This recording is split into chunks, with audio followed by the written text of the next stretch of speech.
The deep dive के एक और नई और ऊर्जावान गहन चर्चा में स्वागत है। आज की इस चर्चा का जो मिशन है वो बहुत ही स्पष्ट और दिलचस्प है। हमारे पास स्रोतों का एक बड़ा सा ढेर है। जी बिल्कुल। जिसमें AFEIS न्यूज़ क्लिपिंग्स जो कि 10 मार्च 2026 की हैं और साथ ही द इंडियन एक्सप्रेस की एक बेहद महत्वपूर्ण रिपोर्ट शामिल है। हमारा आज का काम इन भारी भरकम और जटिल जानकारियों के सागर में गहराई से गोता लगाना है और वहां से सबसे काम के तथ्य निकालना है। बिल्कुल सही। वहां से सबसे महत्वपूर्ण तथ्य निकालकर उन्हें डिकोड करना है। आज हम राज्य सरकारों की रेवड़ी संस्कृति के कारण पैदा हो रहे आर्थिक संकट से लेकर हमारे शहरों के प्रशासन की जमीनी हकीकत, आर्टिफिशियल इंटेलिजेंस या AI की बदलती भू राजनीति को समझेंगे। और साथ ही इजराइल-ईरान युद्ध का भी विश्लेषण करेंगे। हाँ, इजराइल-ईरान युद्ध के कारण भारत की कृषि और उर्वरक सुरक्षा पर पड़ने वाले अप्रत्याशित असर को भी समझेंगे। लेकिन इस गहन चर्चा में आगे बढ़ने से पहले एक अनिवार्य और स्पष्ट उद्घोषणा करनी जरूरी है। ये बहुत महत्वपूर्ण है। आज के हमारे स्रोतों में कुछ राजनीतिक नीतियां और अलग-अलग विचारधाराओं, मेरा मतलब है लेफ्ट विंग और राइट विंग, दोनों के विचार शामिल हैं। हम स्पष्ट कर दें कि हम किसी भी राजनीतिक दल या विचारधारा का समर्थन या बचाव नहीं कर रहे हैं। हमारा उद्देश्य सिर्फ विश्लेषण है। हाँ, हमारा काम केवल निष्पक्ष रूप से मूल स्रोत में दी गई जानकारी और तथ्यों को सुनने वालों तक पहुंचाना है। ठीक है, चलिए इसे थोड़ा विस्तार से समझते हैं। चर्चा की शुरुआत करते हैं सुप्रीम कोर्ट की उस हालिया और बेहद कड़ी टिप्पणी से, जहां न्यायालय ने मुफ्त सुविधाओं पर बात की है। बिल्कुल, जहां न्यायालय ने चुनावी राजनीति में मुफ्त सुविधाओं या जिसे आम भाषा में फ्रीबीज कहा जाता है, उसकी तीखी आलोचना की है। ये टिप्पणी विशेष रूप से तमिलनाडु सरकार की उस याचिका के संदर्भ में आई है जहां वे कुछ नियमों में बदलाव चाह रहे थे। हाँ, वे विद्युत संशोधन नियम 2024 के नियम 23 को रद्द करने की मांग कर रहे थे, ताकि राज्य के अमीर उपभोक्ताओं को भी मुफ्त बिजली मिल सके। यहाँ जो बात सबसे ज्यादा आकर्षित करती है वो है इन मुफ्त योजनाओं का बढ़ता हुआ आर्थिक पैमाना। मतलब अगर हम तमिलनाडु के बजट के ही आंकड़ों को गहराई से देखें तो स्थिति की गंभीरता समझ आती है। आंकड़े सच में चौंकाने वाले हैं। चुनाव से ठीक पहले पेश किए गए इस बजट में लगभग 99,000 करोड़ रुपए केवल कैश ट्रांसफर, सब्सिडी और मुफ्त योजनाओं के लिए आवंटित किए गए हैं। बाप रे, 99,000 करोड़ रुपए! जी, ये पूरे राज्य के बजट का लगभग 1/3 हिस्सा है। और इसके ठीक विपरीत अगर हम पूंजीगत व्यय यानी बुनियादी ढांचे और विकास कार्यों पर होने वाले खर्च को देखें तो उसके लिए केवल 47,000 करोड़ रुपए रखे गए हैं। तो मतलब विकास से 2 गुना पैसा मुफ्त योजनाओं पर खर्च हो रहा है। बिल्कुल, ये एक बहुत बड़ा असंतुलन है। और ये आंकड़ा यही नहीं रुकता। स्रोत में अभिनेता से राजनेता बने विजय और उनकी टीवी के पार्टी के वादों का भी जिक्र है। हाँ, उनके वादे भी काफी चर्चा में हैं। उनके चुनावी वादों में 60 साल तक की महिलाओं को 2,500 रुपए प्रति माह, हर परिवार को साल में 6 मुफ्त LPG सिलेंडर और युवतियों की शादी पर 8 ग्राम सोना व रेशमी साड़ी देने की बात कही गई है। ये तो एक तरह से उपहार बांटने की प्रतियोगिता हो गई है। सच में, ये कल्याणकारी योजनाओं की सीमा को पार करके सीधे तौर पर बस उपहार बांटने में बदल गया है। इसे एक और नजरिए से देखें तो ये प्रतियोगिता केवल एक राज्य तक सीमित नहीं है। उत्तर भारत में पंजाब की स्थिति और भी ज्यादा चिंताजनक है। पंजाब के आंकड़े क्या कहते हैं? स्रोत बताते हैं कि पंजाब सरकार अपनी कुल राजस्व प्राप्ति का 18% हिस्सा केवल बिजली की सब्सिडी पर खर्च कर रही है। सिर्फ बिजली सब्सिडी पर 18%? हाँ, और विकास परियोजनाओं के लिए उनके पास बजट का 10% से भी कम हिस्सा बचता है। इसका सीधा असर राज्य की अर्थव्यवस्था पर पड़ा है। पंजाब का ऋण से राज्य सकल घरेलू उत्पाद, जिसे अंग्रेजी में डेट टू GSDP रेशियो कहते हैं, वो 45 से 46% तक पहुंच गया है। श्रोताओं के लिए इस डेट टू GSDP रेशियो को थोड़ा सरल भाषा में समझना जरूरी है। बिल्कुल, समझाइए। इसे एक वित्तीय अनुशासन के पैमाने की तरह देखा जा सकता है, जिसे FRBM नियम कहते हैं। ये नियम सुझाते हैं कि एक स्वस्थ अर्थव्यवस्था के लिए ये अनुपात 20% के आसपास होना चाहिए, यानी कमाई और कर्ज का संतुलन। आसान शब्दों में, राज्य की कुल कमाई के मुकाबले उसका कर्ज एक सुरक्षित सीमा में होना चाहिए। लेकिन पंजाब का कर्ज 46% तक पहुंच गया है, यानी खतरे के निशान से बहुत ऊपर। और इसके बावजूद वहां महिलाओं को हर महीने 1,000 रुपए देने की घोषणा हुई है। ये तो कर्ज लेकर घी पीने जैसी स्थिति हो गई। बिल्कुल, और ये किसी एक विशेष दल की समस्या नहीं है। कर्नाटक और मध्य प्रदेश के आंकड़े भी यही कहानी कहते हैं। वहां की क्या स्थिति है? कर्नाटक की कुल देनदारियां 2025-26 के अंत तक 7.64 लाख करोड़ रुपए तक पहुंचने का अनुमान है, जो उनके जीएसडीपी का 27% है। ये भी एफआरबीएम की सीमा से काफी ऊपर है। जी, इसी तरह भाजपा शासित मध्य प्रदेश के 4.38 लाख करोड़ रुपए के भारी भरकम बजट में से 80,000 करोड़ रुपए केवल लाडली बहना, तीर्थ यात्रा और मुफ्त साइकिल जैसी योजनाओं के लिए आवंटित किए गए हैं। इन सब का आम जनजीवन पर पड़ने वाला व्यापक प्रभाव बहुत गहरा है। जब राज्य अपनी आय का इतना बड़ा हिस्सा सीधे नकद हस्तांतरण में लगा देते हैं, तो नए स्कूल, अस्पताल और सड़कें बनाने के लिए पैसा ही नहीं बचता। सही कहा आपने। पूंजीगत व्यय का 10% से नीचे गिरना भविष्य के रोजगार को खत्म कर देता है। इसके अलावा दक्षिण भारत में इसका एक बहुत ही विचित्र असर देखा जा रहा है। वो श्रम की कमी वाला मुद्दा ना? हाँ, मुफ्त योजनाओं के कारण स्थानीय स्तर पर लोग काम करने के बजाय इन लाभों पर निर्भर हो रहे हैं। इससे खेतों और कारखानों में श्रम की भारी कमी हो रही है। और फिर उन्हें बाहर से मजदूर बुलाने पड़ते हैं। बिल्कुल, जिसकी भरपाई के लिए प्रवासी मजदूरों और यहाँ तक कि अवैध बांग्लादेशी अप्रवासियों पर निर्भरता बढ़ती जा रही है। यह एक दुष्चक्र है जहां आर्थिक फैसले सामाजिक और जनसांख्यिकी बदलावों को जन्म दे रहे हैं। सही बात है। खैर, राज्यों के इस वृहत आर्थिक परिदृश्य से निकलकर अब हम शहरों के जमीनी प्रशासन पर आते हैं। यहाँ एक बहुत ही दिलचस्प बात सामने आती है। शहरों के प्रशासन को लेकर स्रोत क्या कहते हैं? 16वें वित्त आयोग ने स्थानीय निकायों के लिए 8 लाख करोड़ रुपए का भारी भरकम आवंटन किया है, जिसमें से 41% हिस्सा विशेष रूप से शहरी क्षेत्रों के लिए है। ये तो एक बहुत बड़ी रकम है। इसके अतिरिक्त केंद्रीय बजट में भी शहरी स्थानीय निकायों के लिए 1 लाख करोड़ रुपए रखे गए हैं। तो देखा जाए तो शहरों के पास पैसे की कमी नहीं होने वाली है। लेकिन लावश भंडारी के लेख के अनुसार समस्या की जड़ कहीं और ही है। वो जड़ क्या है? इस लेख में जो सबसे बड़ा सवाल उठाया गया है वो ये है कि कई ग्रामीण क्षेत्र पंचायतें या कस्बे शहरी क्षेत्रों में तब्दील क्यों नहीं होना चाहते। अक्सर तो ये माना जाता है कि शायद लोग बढ़े हुए करों या टैक्स के डर से शहर नहीं बनना चाहते। यही तो बात है। लेकिन भारतीय संदर्भ में संपत्ति कर वैसे भी काफी कम है। असली कारण शक्ति का हस्तांतरण है। मतलब सत्ता का जाना। बिल्कुल। जब कोई क्षेत्र, शहर या नगर पालिका बनता है तो वहां के निर्वाचित ग्रामीण नेताओं के हाथ से प्रशासनिक सत्ता छिन जाती है और वो सत्ता राज्य सरकार द्वारा नियुक्त नौकरशाहों के हाथों में चली जाती है। ये तो शहरी प्रशासन की सबसे बड़ी विडंबनाएं हैं।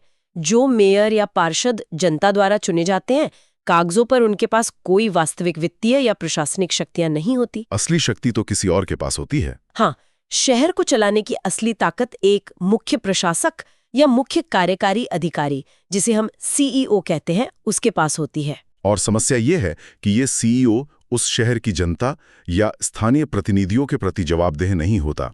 वो सीधे राज्य सरकार के प्रति जवाबदेह होता है। इसी जवाबदेही की कमी के कारण ही हमारे शहर नियोजित तरीके से विकसित नहीं हो पा रहे हैं। इस समस्या के समाधान के रूप में स्रोत एक जवाबदेह सीईओ मॉडल का सुझाव देता है कि मरम्मत या जल निकासी के स्पष्ट लक्ष्य दिए जाएं। और उनकी जवाबदेही किसके प्रति होगी? सबसे महत्वपूर्ण बात यही है, उस सीईओ को स्थानीय रेजिडेंट वेलफेयर एसोसिएशन या आरडब्ल्यूए बाजार संघों और पार्षदों के प्रति जवाबदेह बनाया जाए। चीन का उदाहरण यहाँ बहुत सटीक बैठता है। हाँ, चीन में भी शहरों का प्रशासन नौकरशाही चलाते हैं, लेकिन वहाँ उनकी जवाबदेही और उनके प्रदर्शन को मापने के पैमाने इतने कड़े हैं कि उन्हें परिणाम देने ही पड़ते हैं। भारत को भी इसी तरह के संस्थागत सुधारों की जरूरत है ताकि वित्त आयोग का जो पैसा शहरों में आ रहा है उसका सही इस्तेमाल हो सके। बिल्कुल। अब अगर हम बात करें, अगर हम इसे थोड़े बड़े नजरिए से जोड़कर देखें तो प्रशासन की ये चुनौती केवल शहरों या राज्यों तक सीमित नहीं है।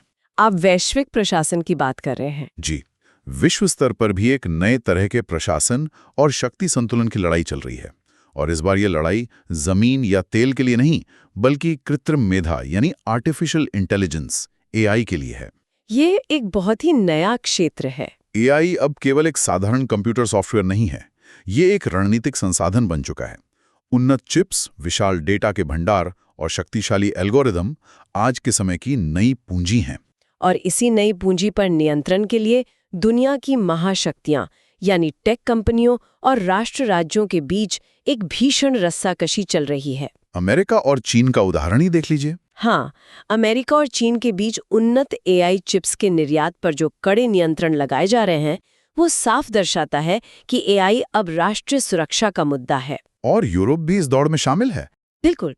यूरोप अपने डिजिटल मार्केट कानून के जरिए बड़ी टेक कंपनियों के एकाधिकार को तोड़ने की कोशिश कर रहा है। इस वैश्विक तकनीकी युद्ध में भारत की स्थिति का विश्लेषण करना बेहद जरूरी है। स्रोत भारत के बारे में क्या बताते हैं? इस स्रोत के अनुसार भारत ने अपना जो डिजिटल पब्लिक इंफ्रास्ट्रक्चर या डीपीआई विकसित किया है, जैसे आधार, यूपीआई और कोविन, वो दुनिया के लिए एक शानदार मॉडल है। लेकिन इसके साथ ही डेटा संप्रभुता एक बहुत बड़ी चुनौती बनकर उभर रही है। डेटा संप्रभुता को थोड़ा और स्पष्ट करें। डेटा संप्रभुता का अर्थ है कि भारतीय नागरिकों का डेटा कहाँ स्टोर हो रहा है और उस पर किसका अधिकार है। अगर 1.4 अरब लोगों का स्वास्थ्य, वित्तीय और व्यक्तिगत डेटा विदेशी सर्वरों पर रहता है, तो विश्लेषण और एआई के विकास का सारा रणनीतिक लाभ विदेशी कंपनियों को मिलेगा। ये तो सीधे तौर पर सुरक्षा से जुड़ा मामला है। और एआई के सैन्य प्रभाव भी बेहद चिंताजनक है। जैसे कि स्वचालित हथियार। हाँ, स्वायत्त हथियार जो बिना इंसानी दखल के फैसले ले सकते हैं। डीप डेटा विश्लेषण के जरिए जासूसी और लक्षित साइबर हमले भविष्य के युद्ध की पूरी तस्वीर ही बदल रहे हैं। युद्धों की बात करें तो आज की दुनिया में एक जगह का युद्ध दूसरी जगह को तुरंत प्रभावित करता है। तो आखिर इस सब का मतलब क्या है? दुनिया के एक कोने में चल रहे युद्ध का भारत के आम नागरिकों और हमारी डाइनिंग टेबल पर क्या सीधा असर पड़ रहा है? इसका जवाब हमें अमेरिका, इजराइल और ईरान के बीच चल रहे तनाव में मिलता है। इस युद्ध के कारण ईरान ने हॉर्मुज़ जलडमरू मध्य को ब्लॉक कर दिया है। ये हॉर्मुज़ जलडमरू मध्य इतना महत्वपूर्ण क्यों है? ये वो संकरा समुद्री मार्ग है जहां से दुनिया का एक बहुत बड़ा हिस्सा अपना तेल और गैस आयात करता है। और भारत का इस पर क्या रुख है? नितिन पई के लेख का हवाला दें तो भारत के लिए संघर्ष में पूरी तरह से तटस्थ रहना ही सबसे कूटनीतिक विकल्प है। मतलब किसी भी पक्ष का साथ न देना। बिल्कुल। भारत को अपना रक्षा बजट दोगुना करने और अपने नागरिकों और व्यापारिक जलयानों की सुरक्षा सुनिश्चित करने की तत्काल आवश्यकता है। उसे अमेरिका और रूस दोनों के साथ कूटनीतिक संतुलन बनाए रखना होगा। लेकिन द इंडियन एक्सप्रेस की जो रिपोर्ट हमारे स्रोतों में शामिल है, वो एक ऐसे छिपे हुए खतरे की ओर इशारा करती है जिस पर ज्यादा लोगों का ध्यान नहीं गया है। आप उर्वरक संकट ही बात कर रही हैं? हाँ, वो खतरा है हमारे खेतों में इस्तेमाल होने वाला उर्वरक या फर्टिलाइजर। सुनने वालों के लिए ये समझना बहुत जरूरी है कि भारत भले ही गेहूं और चावल के उत्पादन में आत्मनिर्भर है, लेकिन इन फसलों को उगाने के लिए जो खाद चाहिए, उसके लिए हम आयात पर निर्भर हैं। आंकड़े इस निर्भरता को बहुत स्पष्ट करते हैं। 2025-26 के लिए यह अनुमान है कि भारत को लगभग 10 million ton urea, 6.5 million ton DAP और 3 मिलियन टन एमओपी का आयात करना पड़ेगा। इन उर्वरकों के काम को थोड़ा समझ लेते हैं। डीएपी पौधों की जड़ों के विकास के लिए बहुत जरूरी है, खासकर बुआई के समय। और एमओपी का क्या रोल है? लड़ने की ताकत देता है। और यूरिया तो नाइट्रोजन का सबसे बड़ा स्रोत है ही। अब समस्या ये है कि हॉर्मुज़ जलडमरू मध्य के बंद होने से ये पूरी सप्लाई चेन टूट रही है। बिल्कुल, इसके पीछे की गणित बहुत सीधी है। कैसे? भारत अपना 75% यूरिया और यूरिया बनाने के लिए जरूरी सबसे अहम कच्चा माल एलएनजी या तरलीकृत प्राकृतिक गैस खाड़ी देशों जैसे ओमान, कतर, सऊदी अरब और यूएई से आयात करता है। और ये सब उसी समुद्री मार्ग से आता है? जी, ये सारा व्यापार हॉर्मुज़ के रास्ते ही होता है। जब ये रास्ता ब्लॉक होता है तो एलएनजी, अमोनिया और सल्फर की आपूर्ति सीधे तौर पर रुक जाती है। ये तो बहुत बड़ी समस्या है। और केवल मिडिल ईस्ट ही नहीं, एमओपी का सबसे बड़ा सप्लायर रूस है। रूस यूक्रेन युद्ध के कारण अमोनिया ले जाने वाली एक प्रमुख पाइपलाइन पहले ही बन पड़ी है। इसका मतलब कीमतों पर बहुत बुरा असर पड़ेगा। इसका नतीजा ये है कि वैश्विक बाजार में कीमतें आसमान छू रही हैं। आयातित सल्फर की कीमत $250 प्रति टन से उछलकर $550 प्रति टन तक पहुंच गई है। ये एक बहुत ही संवेदनशील स्थिति है। अगर खाद की कीमतें बढ़ती हैं या खाद समय पर नहीं पहुंचती है, तो इसका सीधा असर फसलों की पैदावार और अंततः खाद्य सुरक्षा और महंगाई पर पड़ेगा। लेकिन इस रिपोर्ट में एक राहत की खबर भी है। वो क्या है? तुरंत घबराने की कोई आवश्यकता नहीं है, क्योंकि भारत सरकार के पास इस स्थिति से निपटने के लिए एक बफर स्टॉक या रिजर्व मौजूद है। ये स्टॉक कितना बड़ा है? रिपोर्ट स्पष्ट करती है कि भारत के पास अभी लगभग 2 महीने का रिजर्व है। यूरिया का स्टॉक 5.5 मिलियन टन है, जो पिछले साल इसी समय 4.5 मिलियन टन था। यानी हमारे पास पिछले साल से ज्यादा स्टॉक है। बिल्कुल। डीएपी का भी 2.5 मिलियन टन का स्टॉक मौजूद है। और चूंकि अगली बड़ी फसल यानी खरीफ की बुआई मध्य जून में शुरू होती है, इसलिए भारत के पास इस झटके को सहने का थोड़ा समय है। इसके अलावा कूटनीतिक स्तर पर भी भारत ने आपूर्ति श्रृंखला में विविधता लाने का काम शुरू कर दिया है। नए विकल्पों की तलाश। हाँ, अब हम केवल खाड़ी देशों पर निर्भर नहीं हैं। भारत, मिस्र, इंडोनेशिया, मलेशिया और ऑस्ट्रेलिया जैसे वैकल्पिक देशों से भी उर्वरकों की आपूर्ति सुनिश्चित कर रहा है, ताकि हॉर्मुज़ के बंद होने का असर कम से कम हो। युद्ध और आर्थिक चुनौतियों के इस भारी माहौल के बीच हमारे स्रोतों में पड़ोस से एक बहुत ही सकारात्मक और ऐतिहासिक खबर भी शामिल है, जिस पर चर्चा करना जरूरी है। हम नेपाल के हालिया चुनावों की बात कर रहे हैं। वहाँ के राजनीतिक परिदृश्य में एक भूचाल सा आ गया है। चुनाव के नतीजे बहुत दिलचस्प रहे हैं। बालिन शाह की राष्ट्रीय स्वतंत्र पार्टी ने चुनावों में 2/3 का प्रचंड बहुमत हासिल किया है और बालिन शाह नेपाल के इतिहास के सबसे युवा प्रधानमंत्री बनने जा रहे हैं। यह चुनाव परिणाम नेपाल के युवाओं के उस गहरे असंतोष को दर्शाता है जो दशकों से पुरानी पारंपरिक पार्टियों के भ्रष्टाचार और अक्षमता के कारण पनप रहा था। वहाँ के युवा अब बदलाव चाहते हैं। बिल्कुल, युवा आबादी रोजगार और आर्थिक विकास चाहती है। नेपाल का इतिहास राजनीतिक अस्थिरता का रहा है, जहां सरकारें कुछ ही महीनों में गिर जाती थीं। लेकिन इस बार जनादेश बहुत स्पष्ट है। पुराने नेताओं को नकार कर युवाओं ने इस नई पीढ़ी को जो इतना बड़ा जनादेश दिया है, उससे ये उम्मीद बंधी है कि नेपाल के इतिहास में पहली बार कोई सरकार अपने पूरे 5 साल का कार्यकाल स्थिरता के साथ पूरा करेगी। ये पूरे दक्षिण एशिया के लिए लोकतंत्र की एक मजबूत तस्वीर पेश करता है। तो अगर हम आज की इस पूरी चर्चा को समेटें तो हम देख सकते हैं कि दुनिया के अलग-अलग हिस्से कैसे एक अदृश्य लेकिन मजबूत धागे से बंधे हुए हैं। ये जुड़ाव ही तो सबसे अहम बात है। सुप्रीम कोर्ट द्वारा मुफ्त सुविधाओं पर चिंता जताने से लेकर तमिलनाडु और पंजाब के कर्जों तक, शहरों में मेयर और सीईओ के बीच सत्ता के संघर्ष से लेकर एआई चिप्स पर अमेरिका और चीन के नियंत्रण तक और ईरान द्वारा एक समुद्री मार्ग बंद करने से लेकर भारत के खेतों में डलने वाले यूरिया के संकट तक, ये सब एक दूसरे को गहराई से प्रभावित कर रहा है। इससे एक बहुत ही महत्वपूर्ण सवाल खड़ा होता है। क्या सवाल? हमने इन सभी नीतियों, युद्धों और तकनीकी बदलावों का विश्लेषण तो कर लिया, लेकिन अगर हम भविष्य की ओर देखें तो एक विरोधाभास नजर आता है। वो विरोधाभास क्या है? आज हमने देखा कि एआई और डेटा दुनिया का नया तेल बन रहे हैं। दुनिया की महाशक्तियां उन्नत एल्गोरिदम और चिप्स पर एकाधिकार जमाना चाहती हैं।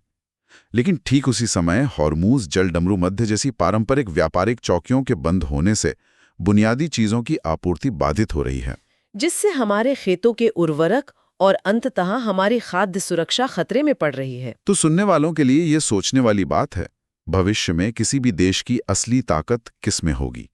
क्या वो देश सबसे शक्तिशाली माना जाएगा जिसके पास सबसे उन्नत एआई, विशाल डेटा सेंटर और बेहतरीन तकनीक है, या फिर वो देश सबसे ज्यादा सुरक्षित और अजेय होगा जो अपनी ऊर्जा, अपनी कृषि और अपनी खाद्य सुरक्षा के लिए पूरी तरह से आत्मनिर्भर है? क्या तकनीक का कोई भी उन्नत रूप कभी बुनियादी संसाधनों जैसे भोजन और खाद की कमी की भरपाई कर पाएगा? ये एक ऐसा गहरा विचार है जिस पर सुनने वालों को स्वयं मंथन करना चाहिए। आज के इस गहन चर्चा में बस इतना ही। स्रोतों के इस जटिल जाल को सुलझाने में हमारे साथ जुड़ने के लिए धन्यवाद। भविष्य की एक और ऐसी ही विश्लेषणात्मक और रोचक चर्चा में फिर मिलेंगे। तब तक के लिए नई चीजें सीखते रहें और सवाल पूछते रहें।